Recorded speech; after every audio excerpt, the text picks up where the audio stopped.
go ahead and get started for the sake of time. So I was just saying that Presbyterianism really didn't come to the New World until 1706. So we're about 100 years after, after the beginning of the migration to America. And part of what I'm just going to highlight a couple of dates here. In the first African Presbyterian church was founded in 1807.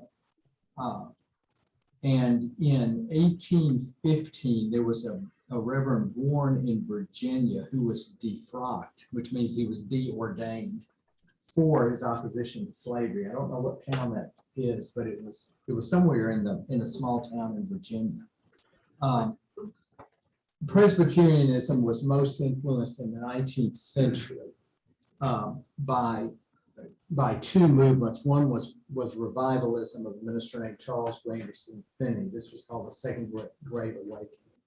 And evangelicalism in that day and revivalism was very much linked with social reform. So it was linked with temperance, which became prohibition. It was linked with some prison reform, and it was linked often with abolitionism. And again, this Granderson was in the Midwest. I mean, the Second Great Awakening really was in the Middle Atlantic states and the Midwest, and that he was the most famous minister that was an abolitionist in those days. But essentially, in the 19th century, Presbyterianism in America was split along what are called old school and new school lines. And the new school lines were the more evangelistic and revivalistic, more feeling and expression in our tradition. And that's where the abolitionist movement came from. The old school Presbyterians were more Calvinist, were more intellectual, certainly more reserved, and were generally not. They developed a doctrine that was called the spirituality of the church, which was essentially that the role of the church was to preach and teach the faith and so as much out of the political order as possible. So there was very little abolitionism within old school. And that split was larger than over slavery and race, but it was a significant split in the 19th century.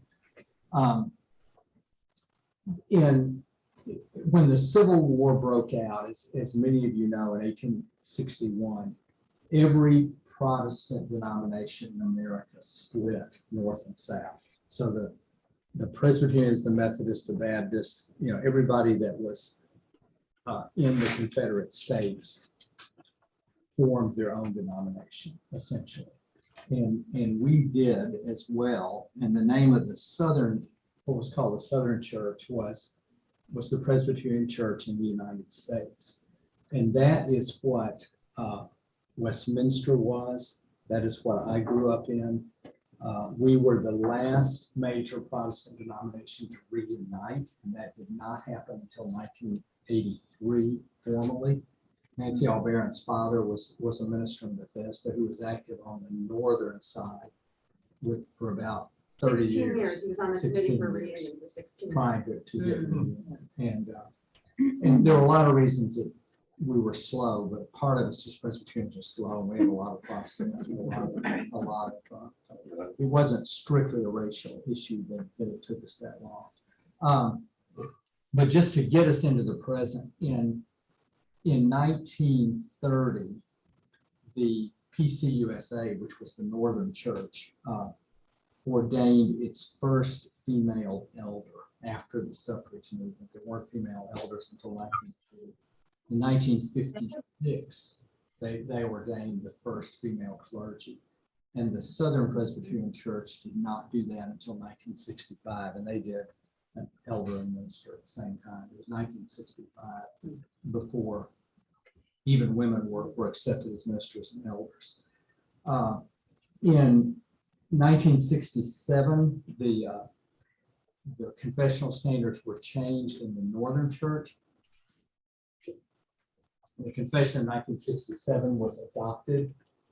The theme of that was reconciliation. It was very much a response to all of the 60s, and that certainly was significant again in just moving the church more towards racial reconciliation and justice.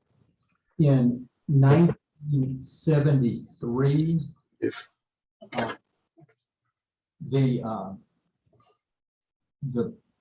church, the Southern Presbyterian Church, experienced a split in what was called, well, it was the formation of what's called the Presbyterian Church in America, which is, it goes by everything's got initials, PCA. And that was, I mean, I remember that well. I was in high school when that happened. And it was a split off from the Southern Church, as the Southern Church, as we'll see, had moved more towards supporting civil rights and desegregation and integration of churches. Race wasn't the only reason, but it's a very, very strong reason that part of the denomination pulled out. That denomination has about 450,000 members now. The church that's building on Braddock, that's located on Russell Road, is a PCA church. McLean Presbyterian is a PCA church. You know, they've moved away from that heritage, but it's still, that really was a significant, if not the major reason for their formation. In 1981, the Evangelical Presbyterian Church was formed. That actually was formed out of the Northern Presbyterian Church as a split off. Not as racially driven. It's probably not fair to say it's racially driven. It was a more conservative split off. Fourth Presbyterian in Bethesda is an EPC church, if you know that congregation. Then in 1983, the reunion happened, and to just show the march of history, in 2010, gay and lesbian ordination was approved, and in 2014, same-sex marriage was fully allowed by the denomination that we're in now. The reason I say that is because I was ordained in 1980, and the dominant issues in the Presbyterian Church since 1980 were the ordination questions, and then following that, marriage questions. Not, I mean, the race issue was, when I was a child, in the Presbyterian Church, but once it happened, it really the last 40 years have been more on sexuality issues, I would say.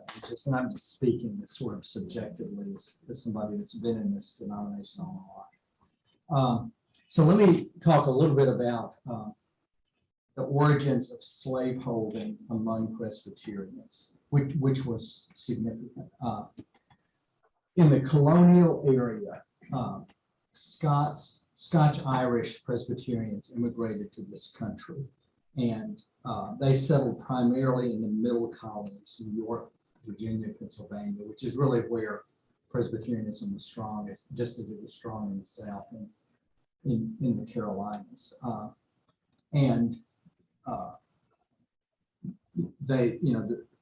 The people who came here lived among slave owners and often owned slaves themselves or brought slaves with them. There are two big names in early Presbyterianism.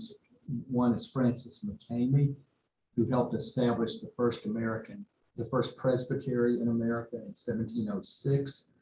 He also wrote a significant tract on religious toleration, but he both held property and human beings. When he came, he was a slave trader. He married a very wealthy woman in, Accomack County on Eastern Shore of Virginia, Accomack County. You can tell how much I know my local geography. Acquired even more land and more slaves at that point. And 1708 will listed and ordered distribution of 33 chattel slaves. A second major name in the development of Presbyterianism was Samuel Davies, who was president of the College of New Jersey, which I think is now Princeton. Yeah, yes. That's not Rutgers, that's Princeton. Yeah, he was its fourth president. And he did much to extend Presbyterianism into the Piedmont area of Virginia in the 1740s and 50s. He had a warmly evangelical fashion, strongly believed in ministering to slaves, championed literacy for slaves, was deeply committed to their spiritual welfare, yet never at least publicly questioned the legitimacy of human bondage and the owned slaves themselves. Non-clergy participated in American slavery and slave trade to a greater extent as the church developed. And we essentially, were a reflection of the culture, again, especially in the South, which we lived. But on the other side, there has always been a history of anti-slavery thought in the Presbyterian Church. In 1776, Jacob Green, pastor of the Presbyterian Church in Hanover, New Jersey, asked, can it be believed that a people contending for liberty should not at the same time be promoting slavery? This inconsistency, he concluded, is a crying sin in our land. In 1787, which is right around the time of the Constitution, by then, many northern states had adopted laws to free slaves, and gradually the Synod of New York and Philadelphia, and I think was the first synod, is a predecessor to the General Assembly, said that it shared the, quote, interest in which many of the states have taken towards the abolition of slavery. In 1818, the denomination adopted a stronger statement. We consider the voluntary enslaving of one part of the human race by another as a gross violation of the most precious and sacred rights of human nature and is utterly inconsistent with the laws of God. The Assembly called on all Christians as speedily as possible to efface this blot on our holy religion and obtain the complete abolition of slavery throughout Christendom. At the same time, it did in this statement, as a lot of church statements do, warned against harsh censures and acknowledged the threat of slave revolts and expressed concern that slaves were not prepared to live in freedom and that masters needed to provide religious instruction, withhold cruelty, and avoid separating husbands from wives. There was in the 1800s, as you may know, a fairly strong and in some ways humanitarian-based attempt. That the American Colonization Society was founded in 1816, and that was the attempt to give slaves the opportunity to go back to Africa. And Liberia as a nation was actually founded on that principle. And some of that was humanitarian, some of it was a desire to whiten America and decrease the population of slaves, and some of it was fear of slave revolts, and just identity of the country. But it was not uncommon for people who were somewhat progressive in that day to see this as a way of getting a better lot for people that were slaves. It's just funding and making it possible for them to go to Liberia, or what became of Liberia. But that was in the early 1800s, and then in about the 1820s was a greater development of just abolitionism. Samuel Cornish was an African-American Presbyterian pastor in New York City, co-founded Freedom's Journal in 1827. It was the first Black newspaper published in the United States. This paper opposed colonization and condemned slaveholding, and said colonization isn't the answer, it's abolition. This foreshadowed the intense anti-slavery activism of the 1830s, and where agents of the American Anti-Slavery Society, which was created in 1833, would preach the gospel of immediate emancipation across the country.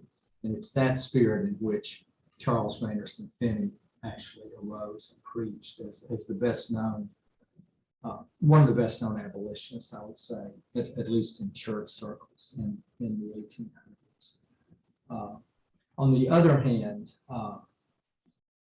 and I'll talk a little more about this in 2 weeks, there were two prominent Presbyterian clergy in the South, Southern Church ministers, who were some of the strongest and most frequently cited theoreticians of slavery.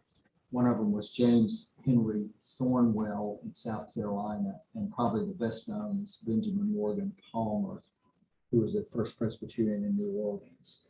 And Palmer, who has been studied, I'm told that back in the 1980s, I think Eugene Genovese, a historian at Rochester and Emory, published a Pulitzer Prize winning book called Roll, Jordan, Roll. His whole, and it's about that thick, about that thick. But his,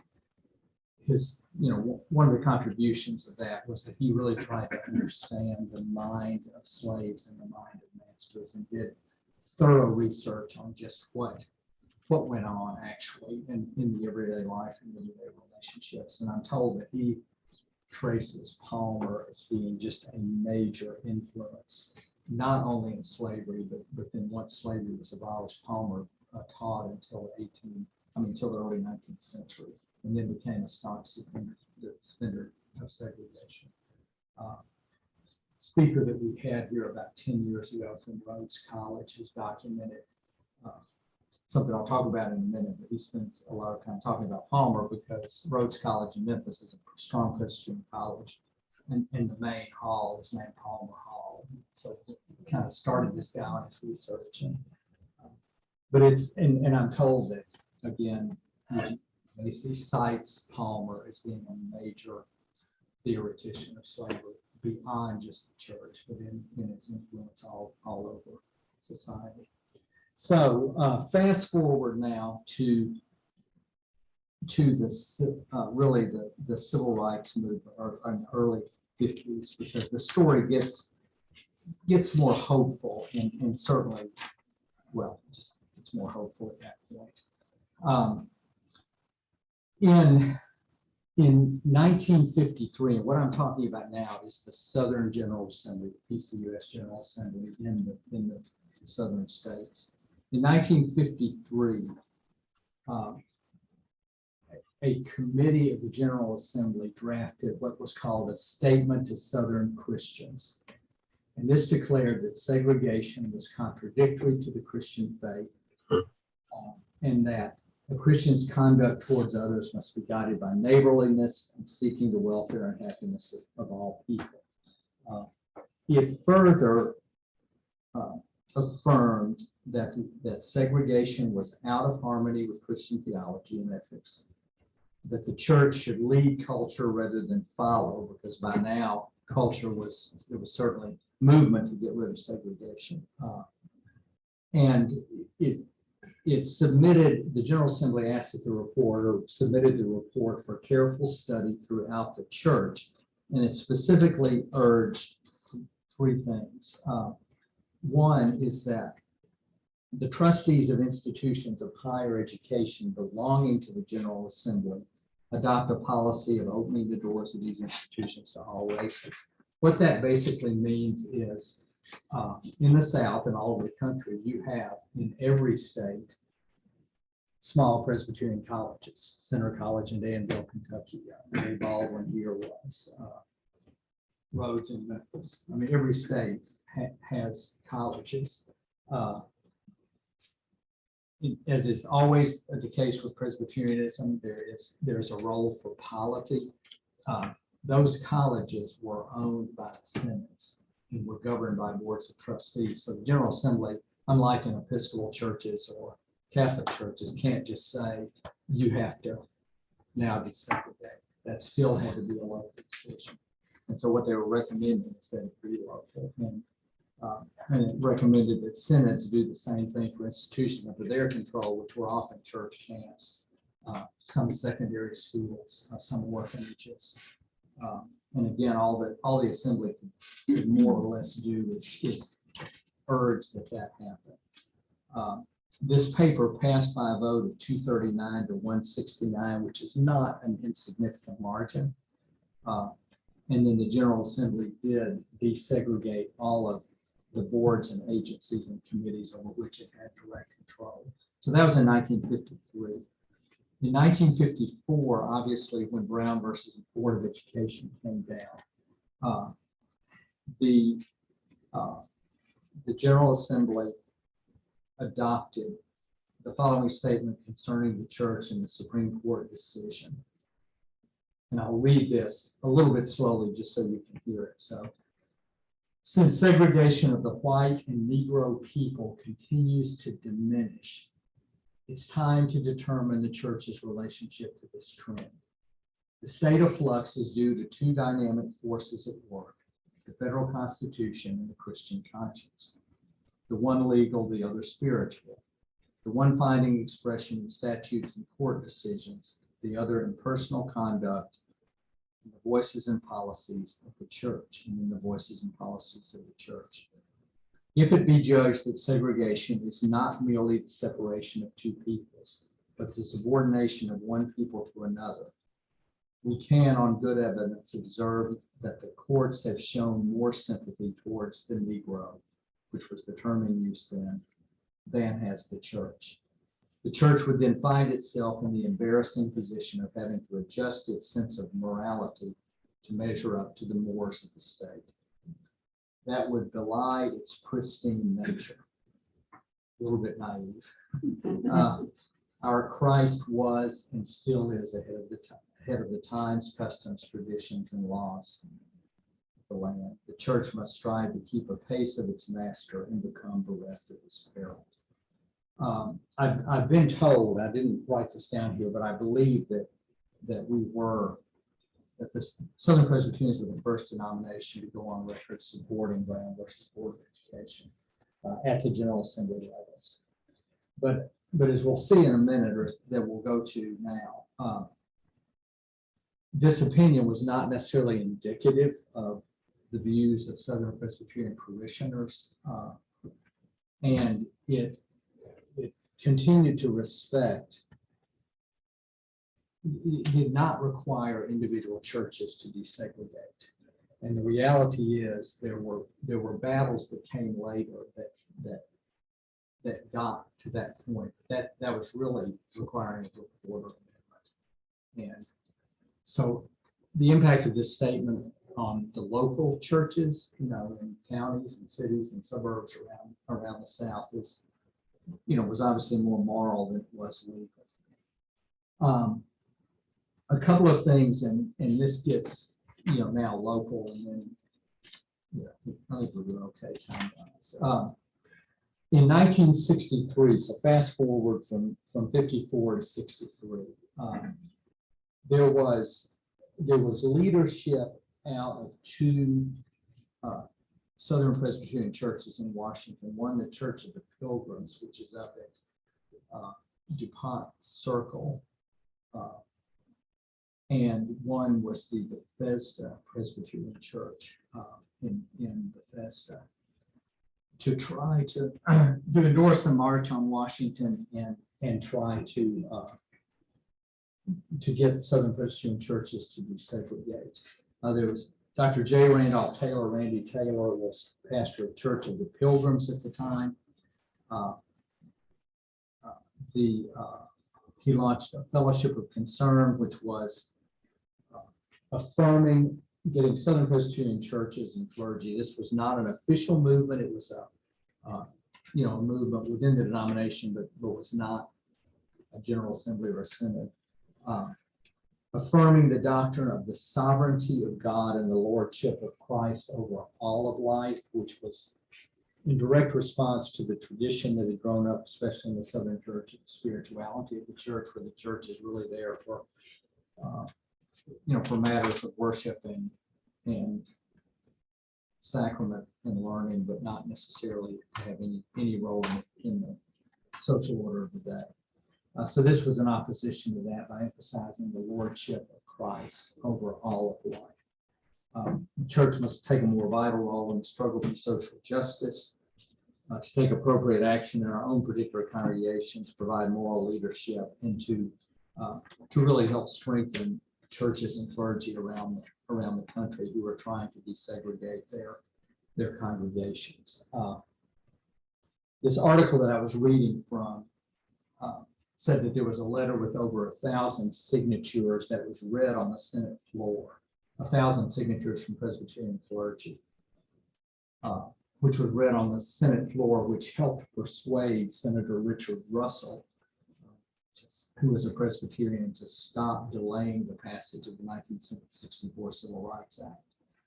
This article that I read said that. Now, I read LBJ's book, an account of that act, and I don't recall that being said. So I don't want to cast aspersions on this author, but you never know exactly what kind of influence happens.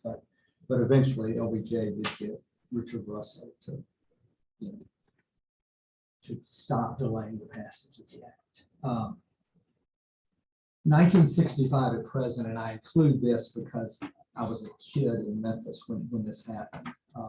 So I'll spend a little more time on this. A second, major event in the attempt to desegregate, basically, Southern Presbyterian churches occurred at Second Presbyterian Church in Memphis in 64 and 65. And I was born in 1955. So I was 9 years old, and 8 and 9 years old when this was going on. And I remember it because that's the church we attended. It was about 2,500 member church then. It's now about 5. But the Second Presbyterian, like many churches in the PCUS, had bylaws which did not allow Black members. Some had that about even seating them in worship. And I know the practice in that church was to allow them to be seated in the balcony, and deacons would have coats, their jackets, because you had to wear a jacket to go to church in those days, and would provide them. But the issue was that the General Assembly of the Presbyterian Church U.S. was scheduled to meet at Second Pres in Memphis in 1965. And through the local NAACP and through Rhodes College students, which was then called Southwestern at Memphis, were picketing Second, and CBS News coverage had it, on the 5:30 news when everybody watched news. So it really became a national story over a couple of weeks. One of the organizers of the students' efforts was the Reverend Carl Pritchard, who was at Bethesda Presbyterian, which is actually in Old Bethesda. It's located in front of a school, and it's a large, beautiful white church. I'll talk about some more about that in a minute. But the pastor of Second Presbyterian at the time, who I remember well as a child, was Jeb Russell, who was Richard Russell's brother. Now, there were 11 kids in that family, and there was a pretty big age difference, but Jeb Russell was Richard Russell's brother, which made it an interesting dynamic. But basically what happened, and I can remember sitting in a hot car in Memphis. We parked on the street. My parents were inside for a congregational meeting that lasted about 3 hours. And you know what Memphis is like, in August in the summer, we were like, poodles that had been left in the car. And I remember that was one of the meetings where it was voted down. But what happened, the story in many of the Southern Presbyterian churches is that until 1933, if you were an elder in a PCUS church, you were one, male. That was true till 1965, but until 1933, you were elected for life. That means you're still elected for life, but you served on a session for life. And so in many of these county seat churches and many Presbyterian churches, you would have a session that consisted of 9 men, say, all of whom had been elected at some point in their illustrious lives. But you didn't have an election until one of them died or resigned of his own accord. And so the battle, I love these politics things, but the battle in the Presbyterian church, I don't know if you remember this, was to get what's called the rotation system, to where, now everybody, you have to have three-year terms, and a third of the sessions elected each year. Well, that was made voluntary, optional in 1933, and it was not required probably until the late 60s. But the battle at Second Pres in Memphis was to get a rotation system in, and the clergy actually supported that. It took about 2 years for it to happen, but not before a very large split in the church happened, and the General Assembly was taken away from Second Pres. And that's just what I remember as a kid. Going forward in the denomination since then, we're almost coming to the end here. So, because I do want time for questions. And as you know, in Memphis in 1968, Dr. King was killed, but that was not before there was a pretty strong split developing in the civil rights movement between King's more nonviolent approach and the rise of Black Panthers and Elijah Muhammad and Huey Newton, that were more confrontational. We also obviously had in that time the growth of the anti-Vietnam War movement, and so things just got tenser and broader than simply race, with a lot of conflict in denominations and churches. So in the 1970s, the Presbyterian Church in America pulled away to have form a much more conservative denomination. And it was actually in the late 70s that the beginnings of the LBGT movement for ordination happened in New York. And essentially, throughout these years, there has been, as you probably know, just a significant decline in mainline church membership of all denominations, including ours. And I do think that has some bearing on the church's role today. In the 80s, you had the formation of the Evangelical Presbyterian Church, the beginning of mega churches. Robert Schuller's church, which is gone now, Willow Creek, all these very large mega churches were really a product from the 1980s forward. But that's been a big development in American Protestantism, as has the ascent of the religious right with Falwell and all of that really didn't start until the early 80s.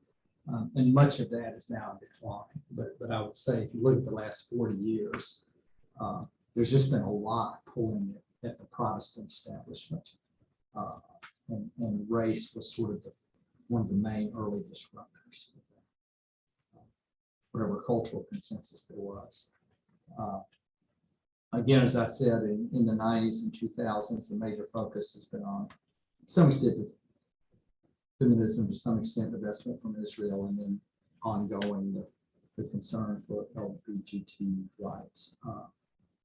And so thank you for that's been allowed. Obviously, since 9/11, we've had the aftermath of 9/11, the wars in Afghanistan and Iraq, the election of Barack Obama, the Occupy movement, the Tea Party movement, the election of Donald Trump, the emergence of Black Lives Matter, immigration and border crises, COVID-19, the George Floyd killing, the attempted discrediting of the 2020 election results, the explosive growth and influence of social media. As someone has said, there is no unpoliticized moment, family, or institution in American life now. During this period, I looked at the demographics of the church in 2020. Our denomination currently is basically 90%, 89.35% white, and it is 4.3% Black, African American, or African. So basically 5%. So, and then the other 4% is between Asian, Pacific Islanders, South Asian, Latinos, Middle Eastern, and then Native Americans or multiracial. As I said in a sermon the other day, and this astounded me a little bit, 76% of PCUSA congregations are less than 150 members, and only 2.1% of our congregations have 800 or more members, which I figure makes us about probably 1.5% over 1,000 or 1.7% over 1,000. In 1965, when the civil rights movement was at its apex in the church, I guess, the combined members of the UPUSA and the PCUS, which is now the merged denominations, was 4.3 million. And in 1920, it stands at 1.2 million. And in addition to that, there are about 650,000 other Presbyterians and other Presbyterian denominations, PCA, EPC, Cumberland. But it's it's a huge diminishment of our numbers. In both, you can go online, but both Bethesda Presbyterian and now Pilgrims have had a huge decline. So the Pilgrims Church, which is on this historic register, is actually on the market for sale now. It's down to about 40 members. I think it has to be sold to somebody that's going to keep it. And Bethesda Press after Pritchett retired, it had about 1,200 members, and it's been at 100 members. They had sexual misconduct case, but it's not a pretty picture. And I think part of what all of us wrestle with is just, when the church started, the church was very reflective of the culture in matters of slavery and race. And I think when we started affirming the civil rights movement, it was very much as from an establishment viewpoint, where particularly in the South where I grew up, you'd have a tiny, not a tiny, but you could have a town of say 20,000, what we call county seat churches all over the South, where you have maybe a 300 or 400 member Presbyterian church that was really strong. You'd have the bankers and the teachers and the school superintendents and community leaders, and those were all over the South and all over the Midwest and probably the Mid-Atlantic too. And that's where so much decimation has occurred in our denomination. Those towns have shrunk, but also it's rare to find a strong Presbyterian church outside a suburb or cities.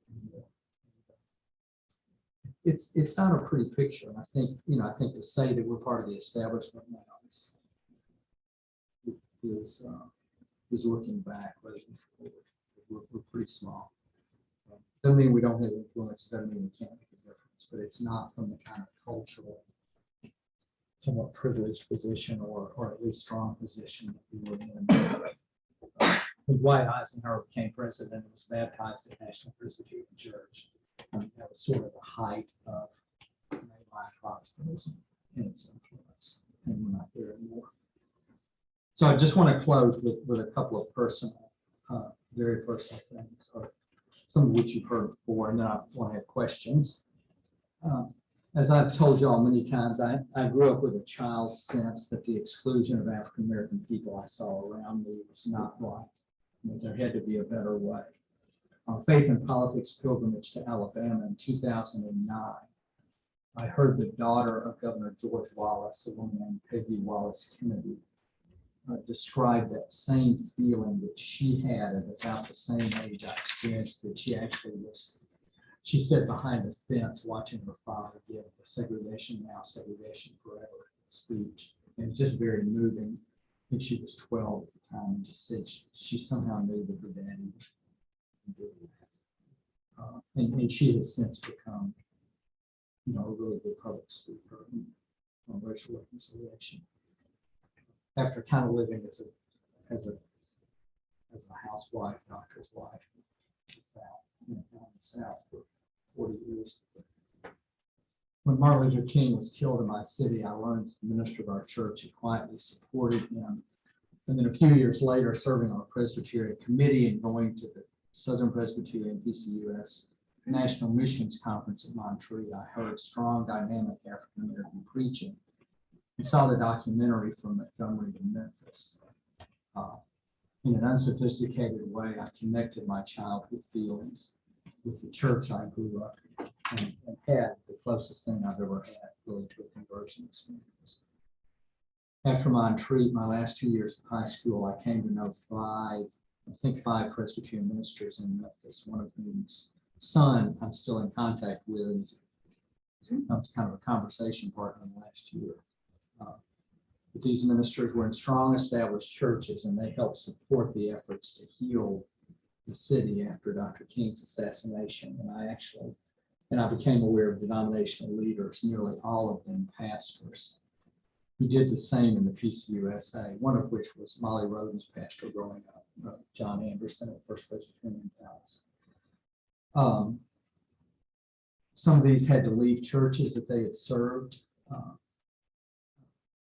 because of their activities. Others did not. When I graduated from seminary, I started my ministry as an associate pastor under one of the ministers that I'd known in Memphis. I also saw a handful of Presbyterian lay leaders, and I don't want to discount them at all, including several prominent business and political leaders in Memphis, both black and white, seek to help the city that I grew up in. I remember there was one black Presbyterian church in Memphis called Parkway Gardens, and James Lawson and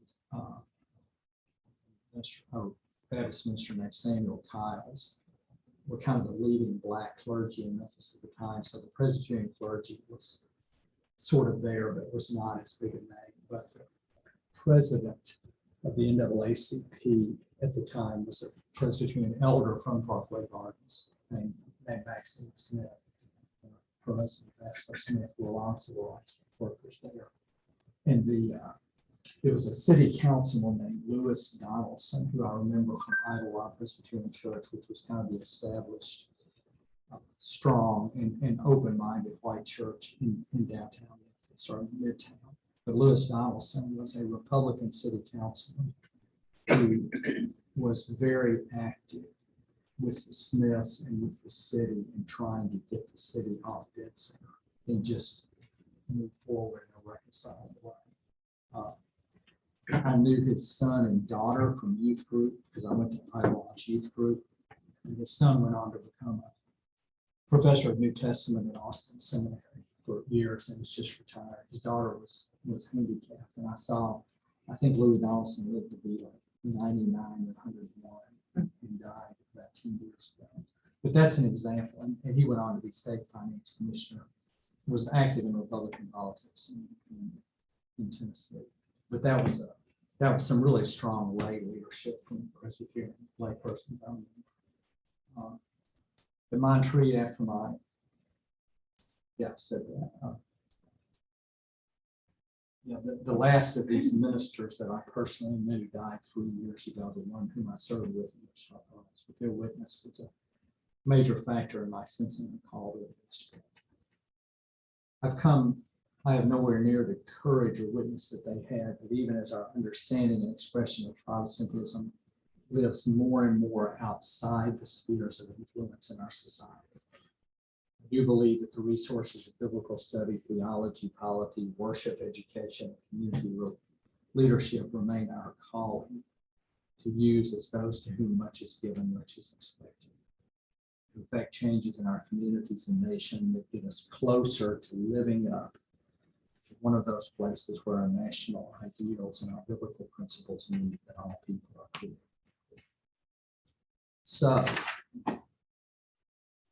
questions. We have 10 minutes. I can't see anybody on Zoom. So, I guess y'all are free to speak. I'll probably recognize your voice. But any questions or comments? I know this is very fast, but it's a lot of history. John? Comment and a question. I grew up in South Carolina, Right. in the 50s and 60s. I did not know that Thornwell Orphanages are all over. Thornwell Orphanage was created with Presbyterian College Oh, in yeah. Clinton, South Carolina. It is now, and I went to the Citadel with one of the kids. Yeah. It is now called Thornwell Home for boys and girls. Yeah. Orphanages. Yeah, I don't think they use the title orphanage anymore. It's interesting when you see the name changes. Yeah. I doubt very seriously that Thornwell will change their. Yeah. Change their. But I remember hearing that name. I mean, I remember you know, we have special offerings for Thornwell orphanages out there, you know. The other question is maybe totally unrelated to segregation. When did the Associate Reformed Presbyterian Church get created and why? You'd have to Google that. There's a Reformed Presbyterian Church, an Associate Reformed Presbyterian Church. I think there's an Associate Reformed. I mean, there's a lot of small little bodies, but I don't know the answer, the specific answer to that. So, anybody on Zoom have a comment if you're allowed to make it?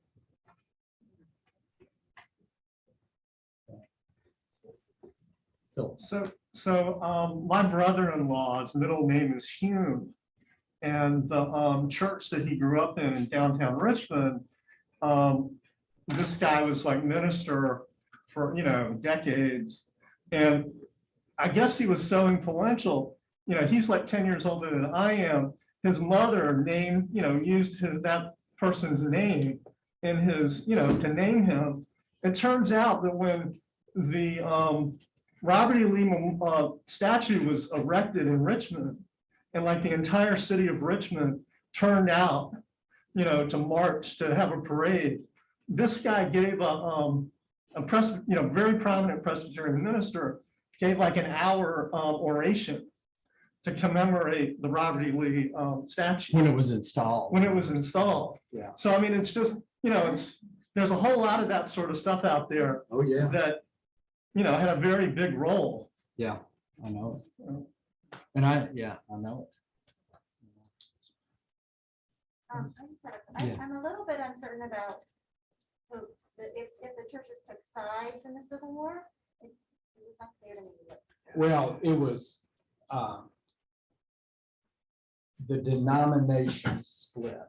So Yeah. essentially, all the presbyteries and synods and congregations in the South were now part of the ECUS, which was a denomination. It was probably called the Christian Church in the Confederate States of America at that point.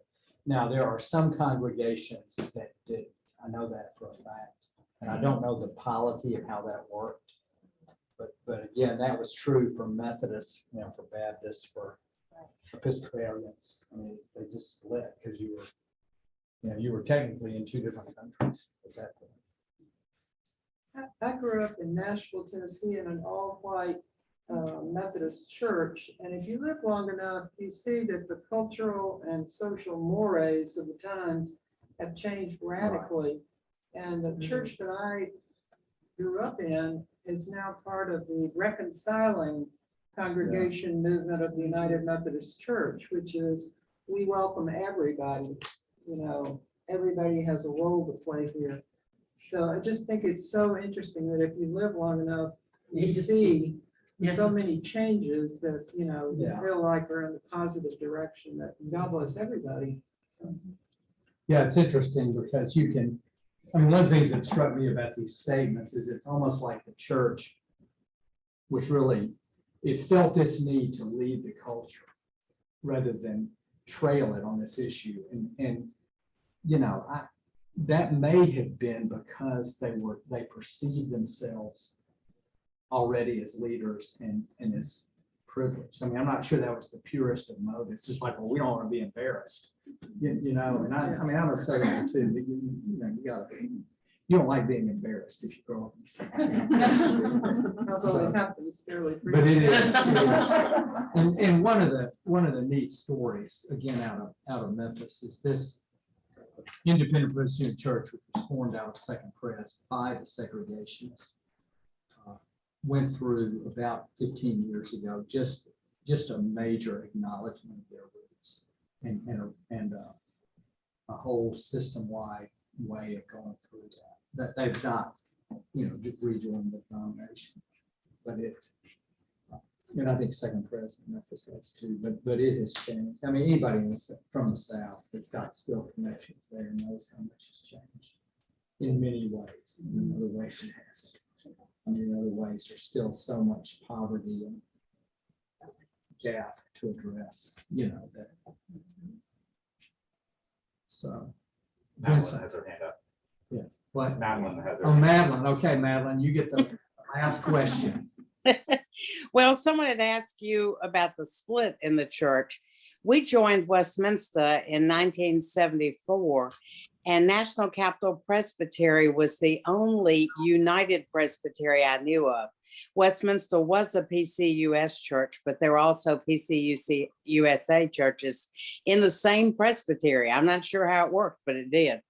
There were, one of the stages of reunion was to allow what were called union presbyteries, where, and National Capital was one, actually, I was ordained into a union presbytery in West Texas, where the presbytery was a member of both denominations. That probably happened about 1970, you may. You know, I just learned about that yesterday from Nancy, Hall Barons, who told me that. But sort of relative to what Madeline just said, one fun fact about Westminster, Fred Haverkamp was a Northern Yeah, pastor yeah. who founded the Southern Church here in Alexandria, as well as Trinity Arlington. Oh. So he left here to go found Trinity Arlington. So it was kind of interesting that, you know, Southern Church founded by a Northern pastor evangelist, so. Yeah, it's, I mean, this is just, yeah, I mean, the church I served in Wichita Falls had been a Northern Presbyterian church in Wichita Falls, Texas, but the reason is it originally been Cumberland. And the Cumberlands and the Northern denomination had united. But as close as here, Trinity Methodist was another Presbyterian church that was Southern, you know, in the same town. I mean, it's just, you know, crazy. You And know I've gotta what go, the yes. Presbyterian church up on Russell Road is? They've joined. It's PCA, and it is moving to this giant structure on Braddock Road. For anybody that lives in this neighborhood, now we're getting, oh, what's that Presbyterian church doing? And I don't think it's as large as us, but it's large enough to build a $14 million facility. So it's rising into the sky. So thank you all. Thank you. I hope- Remember we'll do next week.